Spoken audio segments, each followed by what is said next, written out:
ça m'arrive de signer des contrats et en fait créer le produit ensuite. T'as un réseau, t'as des gens, t'as de l'expertise autour de toi. Prends le contrat qui est devant toi et après tu trouves les solutions. J'avais peur de vendre. Alors qu'au fond, si je vends pas, comment moi je vais proposer mes services par la suite? Tu m'as complètement changé mon mindset à ce moment-là et c'est vrai, je me dis, au fond, non, je viens pas pour vendre, je viens pour aider. Ça a été quoi la plus grande motivation dans l'idée de rejoindre l'accompagnement? Ce qui m'a vraiment motivé, c'était ton énergie. T'as été le seul, en tout cas, qui a eu une approche humaine. Il y a une différence entre faire des actions et faire des actions à fort effet de levier qui ont du sens au moment où t'es à l'étape où t'es dans ton business. Dès le moment où tu apprécies l'inconfort, tu peux que avancer dans ta vie. Et tu l'as vu, au début, j'étais contre la prospection, j'aimais pas du tout. Lors de mon accompagnement, j'ai pris plus d'appels, je me suis affirmée, alors que de base, je voulais pas. Aujourd'hui, t'as pu encaisser combien depuis le démarrage? 6700.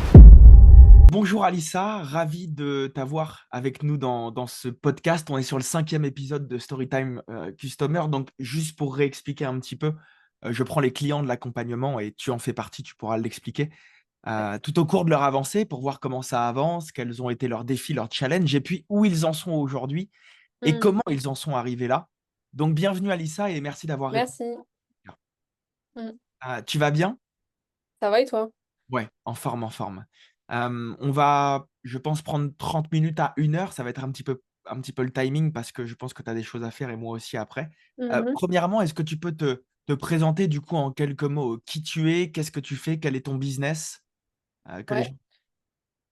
Ouais, moi je m'appelle Alissa. En ce moment, je suis copywriter, j'ai 25 ans et je suis nichée dans le développement personnel. Donc j'accompagne plus particulièrement les coachs et experts du dev perso, Mmh. notamment dans l'écriture, dans leur stratégie emailing, donc tout ce qui est communication au niveau de la newsletter.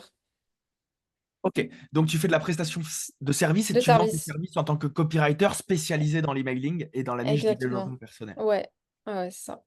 Ok, très bien. Superbe. Donc, là, on a commencé ensemble, je pense, il y a 50 à 60 jours peut-être. Ça a commencé fin novembre. Et là, on est le 31. Donc, ouais, pile 60 jours. Donc, pile Ouais. 60 jours. Déjà, toi, ça a été quoi la plus grande motivation dans l'idée de rejoindre l'accompagnement? Parce que c'est vrai qu'au début, bon, les gens ne le savent pas, Mhm. mais c'était une première pour toi. Tu faisais pas Exact. beaucoup de calls comme ça. Tu n'étais pas habitué à ça. Là, on te voit à la Non, caméra, mais c'est vrai que j'étais pas c'est du un tout à gros l'aise même, changement. hein. Ouais. Nous un petit peu l'avant aussi et qu'est-ce qui t'a motivé à prendre l'accompagnement, sachant que c'était très nouveau pour toi? Waouh, franchement, je vais pas te mentir, c'était nouveau pour moi, mais c'était aussi, la première fois que j'ai accepté de prendre des personnes en visio. Parce que moi, j'étais une personne de base qui était très timide, très introvertie. Je détestais être, en appel avec des personnes et ça me stressait. Donc je préférais respecter mon rythme et en prendre moins. Toi, tu as été la deuxième personne, à qui j'ai accepté un appel, parce qu'avant toi, j'ai Deuxième. déjà eu un ouais, avant toi, j'avais déjà eu un appel pareil. C'était pour de la prospection, une personne qui voulait me vendre son accompagnement. Mais ce qui m'a le plus motivée, en tout cas, c'est déjà ma situation, la situation dans laquelle j'ai été, parce que ça faisait déjà un moment que j'étais prise au piège. Et deuxièmement, et en plus, je te l'avais dit, ce qui m'a vraiment motivée, c'était ton énergie. Je pense qu'on se sait, quand tu es en appel avec une personne, tu as besoin de cette connexion, tu as besoin de ressentir Mmh. l'énergie que la personne apporte, ce Bien qu'elle sûr. peut t'apporter, ce qu'elle veut, en quoi elle peut t'aider, etc. Et c'est vrai que tu as été le seul, en tout cas, qui a eu une approche humaine, tu vois. Parce que Une, c'était quoi, par exemple, ton premier rendez-vous? Si des gens peuvent se reconnaître par rapport à des bah, rendez-vous qu'ils ont, comment ça s'était passé? Ouais, bah, le 1er rendez-vous, c'était moins axé sur l'humain, c'était, business, business, business. Sauf que je pense qu'avant même de parler de business, il faut aussi parler de la personne, faut la comprendre, faut la connaître, pourquoi justement elle a besoin de cet accompagnement. C'est pas parce que tu as vu mes réseaux avant que tu vas te baser sur ça pour me dire: «Ta compagne, tu as besoin de ça». Et moi, c'était plus axé sur ça et j'aime pas du tout moi les gens qui sont trop Mmh. axés sur la vente. Je préfère quand même une personne qui va essayer de te comprendre, qui va dénicher et aussi, prendre en compte, depuis combien de temps ça fait enfin, tu dans ce problème-là? Pourquoi? Qu'est-ce que tu as envie de changer dans ton business? Et c'est vrai que toi, tu as été, le premier en tout cas, que j'ai reçu en appel qui a essayé de me comprendre du moins, tu vois? Et du coup, tu aussi tu as vraiment touché ma douleur sur le moment et Donc tu as c'était essayé quoi à d'aller plus l'époque? loin. Si on peut en parler, c'était quoi, en Mon surface? pro Le problème, Ouais. Tu as dit tout à l'heure, tu as dit un mot fort, c'est que j'étais, bloqué dans ce piège ou j'étais dans ce piège. Tu parles de quel piège? dans le sens où, tu sais, au fond de toi, tu as toujours cette voix qui te dit: «Tu as besoin de ça». Par exemple, je sais que moi, le problème, qui m'empêchait d'avancer dans mon business, c'était la prospection. Et j'avais du mal, j'avais peur de vendre. C'est ça le mot. J'avais peur de vendre, Mmh. de me démarcher auprès des personnes, alors qu'au fond, tu vois, et toi-même, tu me l'avais dit le jour de l'appel, si je vends pas, enfin, comment moi je vais proposer mes services par la suite? Et en fait, tu m'as complètement changé mon mindset à ce moment-là. Et c'est vrai, je me suis dit, au fond, non, je viens pas pour vendre, je viens pour aider les gens. Et c'est cette différence qui m'a fait un déclic dans ma tête. Je me suis dit, ah ouais, c'est vrai, il a pas tort. Ok, Et c'est à donc ce moment-là que je me suis ouverte à la discussion, t'as changé l'histoire que tu t'es racontée. totalement. Et du coup, c'était quoi le piège dans lequel tu étais? C'était de croire que tu pouvais développer ton business sans vendre, en tout cas, d'avoir cette vérité sans regarder les choses en face, parce qu'évidemment, la Ouais, ouais. logique fait qu'évidemment, si tu vends pas, ton business ne développe pas. Et ça faisait combien de temps au moment où on s'est eu au téléphone que tu étais en développement? Ça faisait Ça 3 mois, 6 mois? faisait... non, non, ça faisait beaucoup plus. Ça faisait entre 6 et 9 mois, quand même, hein. 6 et 9 mois. Ouais, ouais, ça a duré, Et hein. donc, tu avais déjà vendu entre-temps, il me semble, alors des petites choses ou pas du tout, rappelle-nous. Non, non, j'avais rien vendu. C'était juste des Ah, services d'accord. gratuits. Ouais, j'avais fait des services Ah oui, gratuits. tu avais fait des Ouais, MVP. Donc, MVP, ouais, tu avais testé ouais, ton produit sur le marché et tu avais testé de manière totalement. gratuite. Ouais, je l'ai testé de manière gratuite, mais je n'avais jamais vendu avant jusqu'à Ouais. t'avoir au téléphone. En fait, c'est le piège dans lequel il ne faut pas tomber. Je pense que les MVP sont intéressants pour tester ton produit. De le Ouais, faire gratuit ou pas, c'est à selon, voir. selon sa Mm. légitimité. Mais de trop le faire gratuitement, ça te fait perdre ta valeur à tes yeux, aux yeux du marché. Et donc, in fine, tu rentres dans cette boucle qui n'est pas bonne. D'accord, donc tu étais rentré dans ce piège-là. Et donc ça, c'était ta situation avant. Et c'était quoi tes principaux objectifs, du coup, en novembre, lorsqu'on s'est eu au téléphone? Parce que tu as démarré Moi, dans la journée c'est... même, Ouais. et donc c'était en novembre que tu as démarré. Mm. Et c'était quoi tes principaux objectifs financiers, on va dire, au départ? Au départ, bah, vu que j'étais quand même à 0 euros, je voulais quand même un minimum atteindre les 3 000 euros. C'était mon objectif. Je me suis dit, on va pas essayer de trop viser grand, mais c'est quand même le but. Donc autant y aller petit à petit à mon rythme. Parce qu'à ce moment-là, j'étais aussi dans une phase où je me sentais pas du tout légitime, où je manquais de clarté aussi beaucoup. Et je me sentais pas du tout alignée. Je savais qu'il y avait beaucoup trop de choses à revoir au niveau de mon business et j'en étais consciente.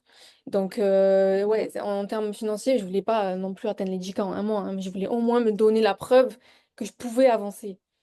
Ouais. Parce Mm, que je me souviens, on a eu une discussion où l'idée de retrouver un job, c'était quand ouais, même dans tes projets, alors le plus lointain possible, mais je savais que si, il me semble qu'en janvier, donc en 2025, si ton business ne bougeait pas, c'est ma c'était deadline, un ouais. plan que tu avais en tête. C'était mon plan B. Je m'étais dit, stop, en fait, ça suffit, ça fait un an que tu es là, tu galères. Donc, l'année 2025, si d'ici dans janvier, je n'ai pas la preuve que je peux avancer dans mon business, parce que j'ai quand même eu un minimum de la confiance, j'allais pas rester dans cet état-là, alors que j'ai plein de choses à payer derrière, je me suis dit, je retourne au salariat. Et c'est intéressant parce que tu as attendu le dernier moment, parce que novembre, il restait un mois quand Un même. mois, ouais, ouais, ouais, Il c'est restait vrai. un mois. Pourquoi avoir attendu que ce soit urgent pour le faire? Parce que je sais que beaucoup sont comme toi et moi, je l'ai été aussi. Mais pourquoi Mm. attendre le dernier moment pour se dire je dois réagir parce que là, je suis à un mois de retourner dans ce plan B qui était au Ouais, bon, départ ouais, pas ouais. envisageable il y Mais, a un an? mm. Mais en fait, il y a un truc que je t'avais pas dit, c'est que quand on a eu notre appel en novembre, en Ouais. septembre, j'étais repartie au salariat. J'étais déjà repartie avant et j'ai eu une Ok. expérience pendant un mois, pardon. Je suis restée un mois et Il ça me a été semble que la tu m'en avais preuve. parlé. Ouais, je crois que je t'en avais parlé. Ça a été la preuve. Je me suis dit, le salariat, c'est pas fait pour moi. Ce n'est pas fait pour moi. Et du coup, je m'étais dit, c'est soit je réussis, soit c'est fini. Mais en fait, au final, le salariat, c'est que je vais être malheureuse tout le long, tu vois. Ah, Donc donc tu j'étais as un peu dû dans... revivre cette expérience pendant un mois pour te dire je peux plus, et la seule Stop. solution, c'est de, Ouais. de me faire accompagner par quelqu'un qui pourrait m'aider, quoi. C'est ça, en fait, ça a été aussi un déclic. Et c'est pour ça que, enfin, à tes yeux, peut-être que j'ai attendu pendant un an, mais je pense qu'entre-temps, j'ai eu besoin aussi de me construire parce que j'étais aussi très négative. Donc j'avais besoin de prendre soin de mon mental, de mon mindset, de me sentir prête, vraiment. Parce que pour moi, si je me sens pas légitime sur le moment, dans ma tête, je me dis, je vais faire que de la merde. Donc j'avais besoin d'attendre le bon moment et justement, ça a été le bon moment pour moi. Parce que derrière, je suis repartie au salariat, ça m'a prouvé que non, en fait, finalement, je n'étais pas faite pour ça. Et je m'étais dit, ben, c'est bon, en fait. Faut que dès maintenant, tu te bouges, t'as plus le choix. Voilà, c'est Trop pour bien, ça. ok. Donc tu as eu un changement de mindset aussi qui t'a beaucoup aidé Ouais, ouais, ouais. et forcément a fait qui tu es aujourd'hui et les résultats que tu as. Et donc aujourd'hui, là, on se retrouve, on est le 31 janvier, donc Hmm, un mois pile après le nouvel an et un mois pile après le moment où tu aurais dû retourner dans le salariat. Déjà, est-ce que tu es retourné dans le salariat du coup? non, pas du tout. Ok. Donc, c'est déjà une bonne nouvelle. Et du Mm. coup, qu'est-ce qui t'a permis de pas retourner dans le salariat? C'est-à-dire que aujourd'hui, tu as pu encaisser combien depuis le démarrage? Au total, Ouais. alors il faut que je fasse un calcul. 6 700. Ah bah, il six a mille été vite sept quand même. cents. Six mille Ouais, sept cents. mais 6 700, ouais. D'accord. Dont des contrats que tu as closés à 3000, il me semble, pour le plus gros. Ouais. Donc, euh, juste qu'on fasse un petit point, parce que c'est vrai que même on t'aurait dit tout ça avant en te disant, ouais, tu vends à 3000 comme ça sur un appel des prestations de copywriting, même toi, tu te serais dit, normalement, c'est des prestats à quelques centaines d'euros. Je crois que tu les faisais à 600, 700 euros avant, il me semble, ou peut-être Ouais, 1000. mais ça vaut beaucoup plus que ça, hein. Voilà. C'est. Mais ce que je veux Mm. dire, c'est que pour les gens qui nous regardent et qui sont peut-être dans ton domaine ou qui ont envie de se lancer dans ce domaine ou qui ont envie de développer ce domaine, donc le copywriting, notamment expertisé et spécialisé sur l'emailing, comment t'es passé de vendre des prestats à 700 ou 1000 balles à vendre une presta à 3000 balles? Comment ça se fait? Comment t'as fait? C'est quoi qui s'est passé? Bah, déjà, entre-temps, je me suis fait accompagner. Je pense que ça a changé. Ouais, mais dans les méthodes, enfin, qu'est-ce qui a Ah! débloqué? Pourquoi tu t'es dit je vais le vendre à 3000? Bah, là, c'est encore une fois, c'est une question de mindset et de légitimité. Avant, je me sentais pas du tout légitime, donc je voulais au plus rabaisser, enfin, baisser mon prix pour que le client accepte. Encore une fois, c'était une croyance. Mais après, en fait, au fur et à mesure du temps, j'ai réfléchi et même j'ai changé de mindset, etc. Je me suis dit, non, tu tapes derrière. Enfin, c'est du service, mais derrière, tu fais de la recherche. Ça te prend du temps, ça te prend de l'énergie. C'est ce que, au final, ça vaut son prix. Donc, si tu veux donner de la qualité, que le client soit satisfait, il faut que aussi toi derrière, tu sois satisfait du résultat et aussi du prix. Ça te Ouais, bien motive au sûr. final et tu te sens Et plus donc, légitime. est-ce qu'il y a des choses qui ont été modifiées dans la délivrabilité, que ce soit en termes de temps de suivi, en termes de peut-être mail ou nombre de mails à l'intérieur du programme? Est-ce qu'il y a des choses qui ont changé quand tu as fait évoluer le prix ou c'est resté exactement la même chose Non, pour les il y gens a eu qui des nous choses qui ont regardent? évolué. Non, il y a des Ok, choses qui ont évolué. Je suis pas restée que sur un prix pour vendre un accompagnement. En fait, après, ça on est dépend des d'accord. clients. T'en as qui n'ont pas le même objectif, il y en a d'autres qui veulent compléter tout un tunnel de vente. T'en as d'autres qui veulent juste une séquence. Donc, au fur et à mesure, soit tu peux rester sur du 1000 euros, soit tu peux aller jusqu'à même 7000, 10 000 euros, ça dépend. C'est variable en fait. Ok, très bien. Donc là, tu as été à plus de 6700. Donc ton objectif, c'était 3000. Là, tu es pratiquement à deux fois et demi plus. Bientôt un Euh, autre contrat aussi, hein, Ah, qui donc, ok, arrive à la clé. on va peut-être augmenter à un x3, ouais, x3 de l'objectif. Donc, au lieu de 3000, Ouais. tu partirais aux 9000, ce qui est très bien et toutes mes félicitations. C'est quoi réellement, selon toi? euh, Est-ce qu'il y a une stratégie particulière qui a eu un impact immédiat sur tes résultats pour que en 8 mois, il n'y ait rien et en moins de 2 mois, il se passe un x3 from scratch, quoi. Pour moi, c'est juste une question de croyance limitante. C'est tout. Mais lesquels, par exemple? Est-ce que tu peux nous en citer quelques-unes et qu'est-ce Bah, que tu la peur de devines? vendre. La peur de vendre. Moi, ça a été D'accord, donc ma plus c'était grosse lié qu'à croyance la vente. limitante. C'était lié qu'à la vente. Non, attends, il y a eu ça, mais également une question de confiance. C'était mes deux plus gros freins. En quoi? En qui? En Confiance toi? en moi, En en produit? moi. Ok. Ouais, ouais. J'avais peur de vendre et j'avais peur de... Enfin, j'étais pas confiante. J'avais peur en gros, de vendre des services et par derrière merder, par exemple. J'avais peur qu'il n'y ait pas des résultats. J'avais peur que, ben, clairement, je fasse de la merde. Tu vois. Et c'était plus un problème de confiance. Mais ça, après, c'est en interne. C'est des problèmes de confiance que tu as depuis longtemps, mais que tu n'as Bien pas sûr, bien sûr. forcément réglé sur l'instant T. Tu as laissé un peu ça sur le tas. Et au final, ben, quand tu te lances, en plus, l'entrepreneuriat, c'est différent du salariat. Ça veut dire que tu oses et tu dois prendre beaucoup plus de risques. Donc, tous ces problèmes-là sont amplifiés avec le temps. Mais entre-temps, mes croyances ont changé. Donc là, c'est quoi ta croyance? Donc, tu avais peur de vendre. Maintenant, lorsque tu prends un appel et que tu vas prospecter quelqu'un, c'est quoi l'histoire que tu te racontes? Parce que c'est important que tu parles de ça parce que souvent, et même dans 100% du temps, euh, notre vie, c'est le reflet de l'histoire qu'on va se raconter Mm. par rapport à chaque scénario, situation qui nous arrive. Donc, Ouais, avant, ce qui se passait, c'est que quand tu voulais prospecter quelqu'un, tu te racontais l'histoire de peut-être je le dérange. euh, exact. et voilà, en mode ça se fait pas. Et là, maintenant, tu as changé cette croyance et elle est devenue quoi quand tu vas prospecter quelqu'un ou quand tu passes à un appel de vente pour qu'on se mette vraiment dans tes baskets? J'ai une position de leader. Je suis sûre et j'ai la certitude de pouvoir aider une personne.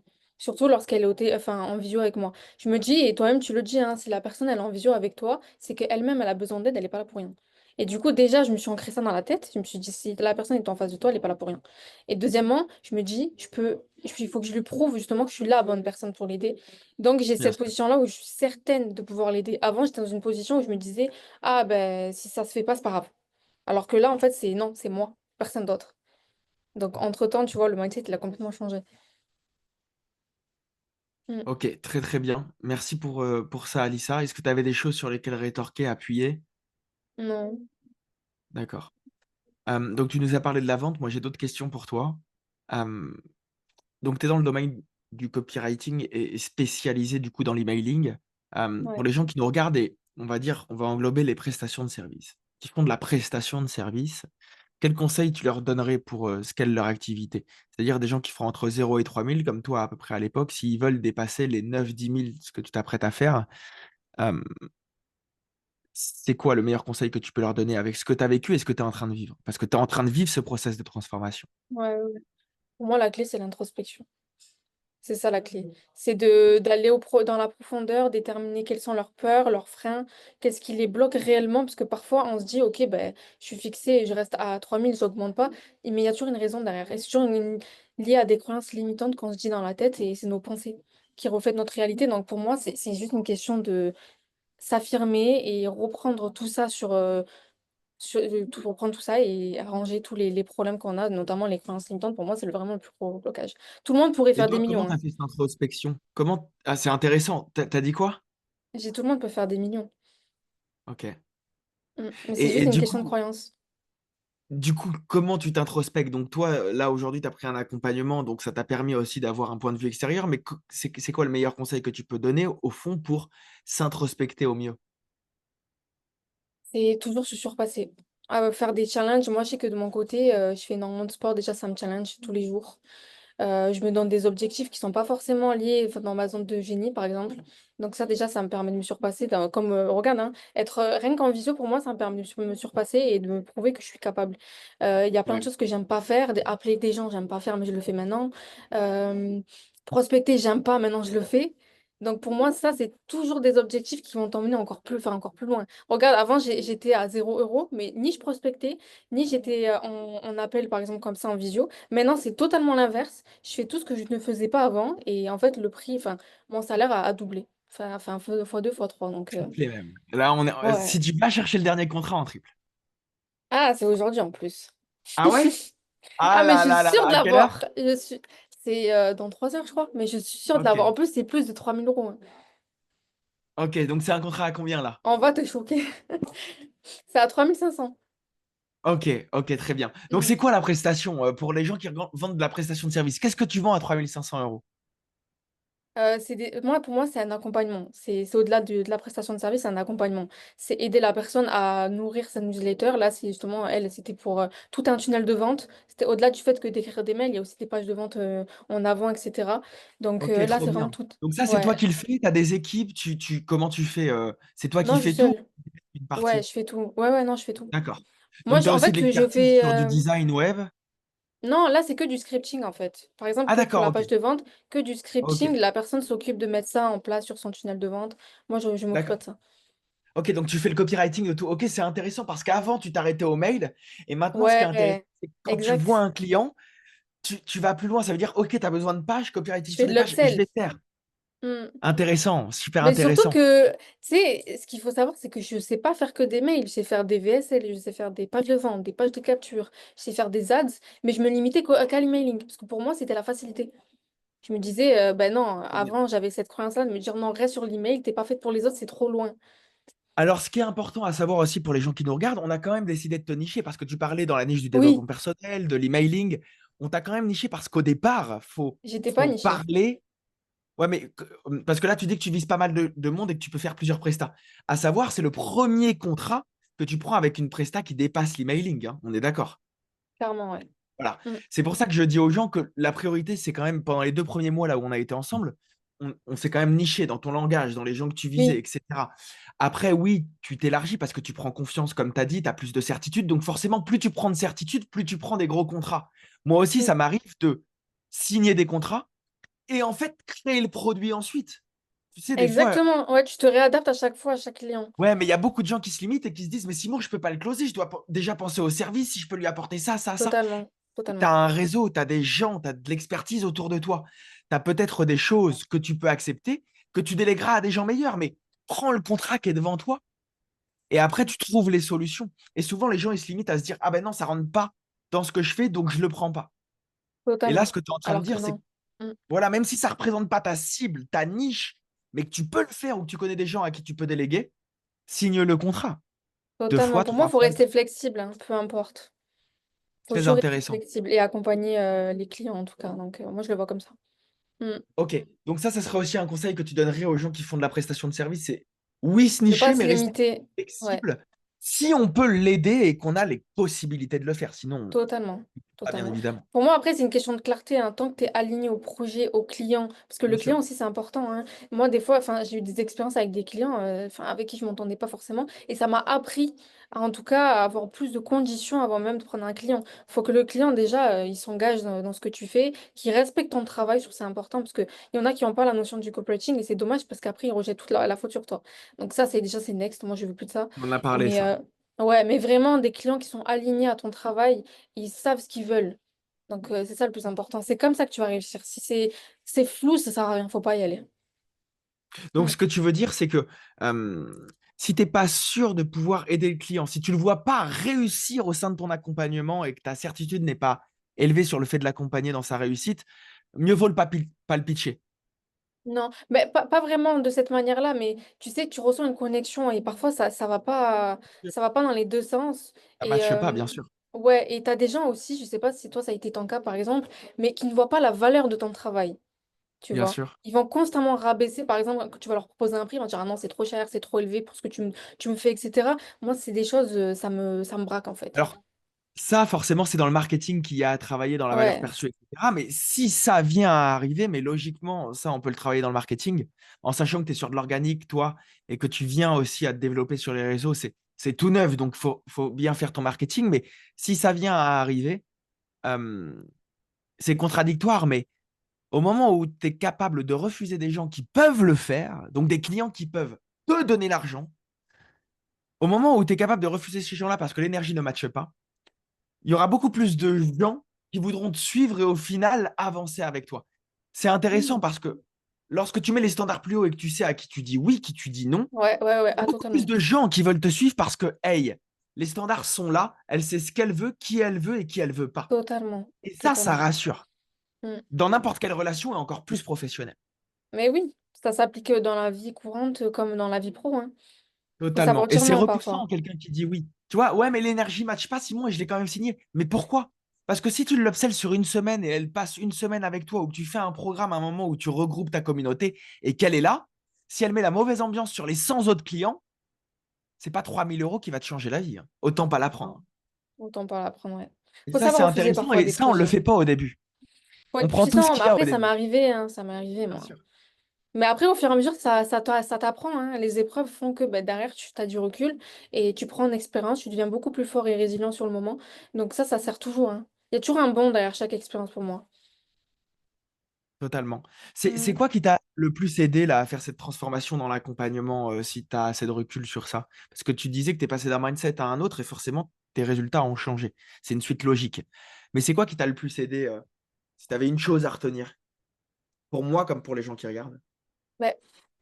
Pour être honnête, vraiment, ça a été l'accompagnement. Eh Je pense que ouais. tu as apporté quelque chose, enfin une vision que je n'avais pas côté professionnel. Je sais que tu m'as appris beaucoup de choses, notamment par rapport à la prospection, la vente, et ça, c'est des choses que je n'avais pas encore, enfin, c'était pas encore ancré Quoi, dans par ma tête. exemple? Par exemple, la peur de vendre.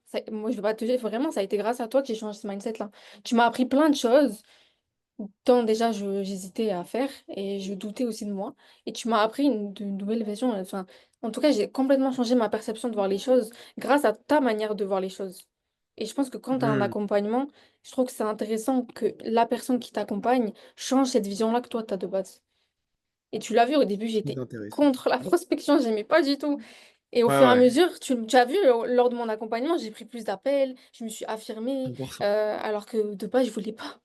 Et c'est fou parce que, mais rien que tu m'as forcé, enfin forcé, non, c'est pas le bon mot, mais tu Et m'as dit, il faut que poussé. tu fasses pousser à faire des vidéos, par exemple. Ouais. J'étais la dernière personne qui voulait faire des vidéos. Et j'ai commencé à en faire. Et au Mais tu as final, compris pourquoi c'était important aussi. Tu comprends oui, qu'à la place du prospect, tu as besoin de voir des choses aussi. Donc, tu as besoin de voir tu as la, aussi oui, la voulu sur personnalité de ça. la personne, l'authenticité, etc. Et oui, moi, je sais que ça me manquait beaucoup de cette, en tout cas, touche d'authenticité sur mon LinkedIn ou peu importe sur YouTube. Donc, c'est vrai que ça m'a aidé, même moi, ça m'a aidé à sortir de ma zone de génie. Et je pense que dès le moment où tu apprécies l'inconfort, bah, justement, tu peux que avancer dans Hmm. ta vie. Tu vois. David Et Goggins, alors, au passage. c'est très intéressant. C'est pour ça que je vais rebondir là-dessus. Tu parles d'aller vers l'inconfort.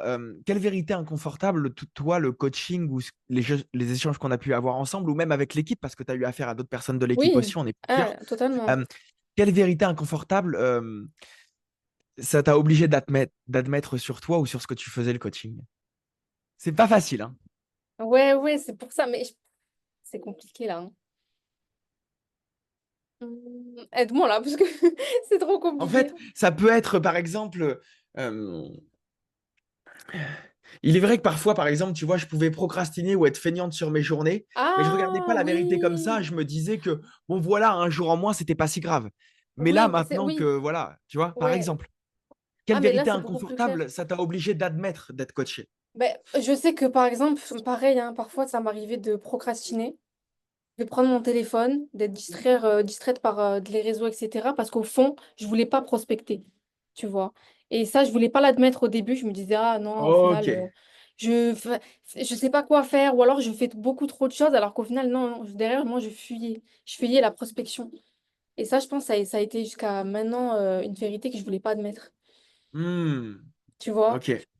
Plusieurs fois, Et ça donc, m'arrivait pratiquement tous les jours. Et même des fois, je vais pas te mentir, des fois, ça m'arrivait de rien faire la journée parce que je me disais, ah non, c'est bon, je mérite du repos, etc. Alors que ok. derrière, je savais que je devais Alors, tu prospecter et faisais que zéro j'avais le euro. temps.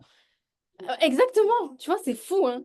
C'est fou. Ouais, je faisais Et rien. alors, c'est quoi l'habitude que tu as dû abandonner là pour avancer? C'est réellement qu'est-ce que tu as fait? T'as arrêté de te Passer à mettre au lit par l'action. exemple? T'as Ouais, ouais. arrêté, c'est quoi? Ben, j'ai arrêté surtout d'avoir des journées où je foutais rien, hein.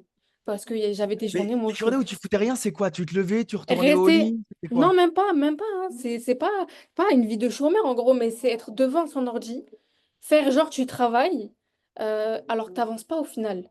Tu vois? D'accord. Et qu'est-ce que tu faisais par exemple? Tu faisais quoi? Des Ma routine, illustrations, c'était.